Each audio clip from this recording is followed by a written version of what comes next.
Minsan, kapag naglilibing tayo ng mga namatay, okay? Minsan iniisip ko, kasi hindi ka naman kilala karamihan, no? Pero, yung patay ba, nung nabubuhay, gustong-gustong pumasok sa langit? Nung nabubuhay pa? Nung buhay ba siya, nagsisimba ba siya lagi? Tumatanggap ba siya ng komunyon lagi? Nung nabubuhay. Kasi kapag namamatay, ipinipilit ng mga kaanak na ipasok sa simbahan. Ikaw ba ngayon, gusto mo bang ipasok sa simbahan kapag namatay ka? Uy, seryosong tanong yan.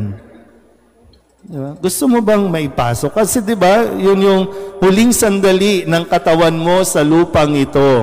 At sana sa huling sandali, mabasbasan. Pero baka lang kasi yung mentality natin, namatay yung tao, hindi sa hinuhusgahan natin, ha? Namatay siya. Hindi ko alam, ano ba, nangumpisal ba, nagsisiba? Kasi baka yung ina-assume lang natin, kailangan ipasok sa simbahan para makapasok siya sa langit. Hindi yun. Kahit buhusan ko ng holy water yan, hindi yun ang magsasabi, pasok na siya sa langit.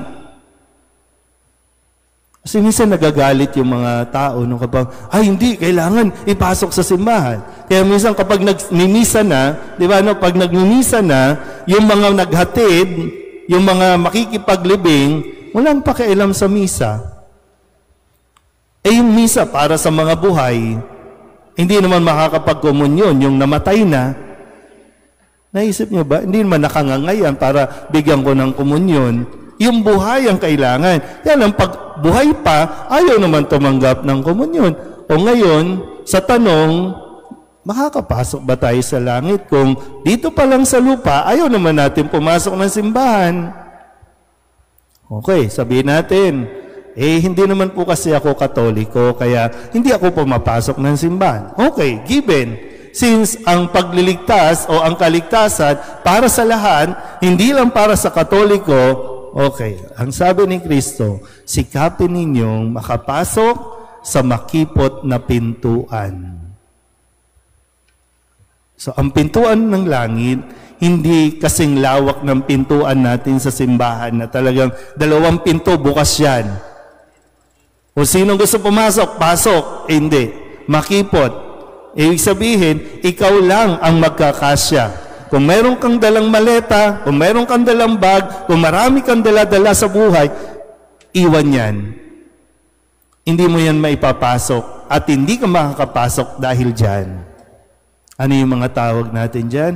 Yung mga baggages natin, yung mga attachment natin sa mundong ito, yan ang magiging hadlang para makapasok tayo sa langit. Kung nagsasama kayo na hindi pa kasal, habang may panahon pa, ang tamang pagsasama, magpakasal. Kung nakikisama ka sa may asawa, habang may panahon pa, maghiwalay na kayo. Habang may panahon pa, tahakin ang tamang landas.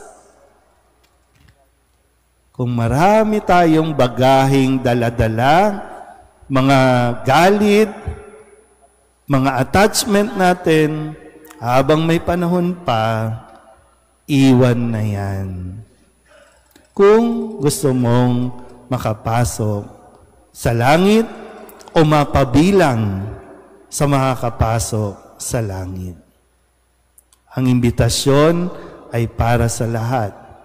Gusto ng Diyos, makapasok tayo.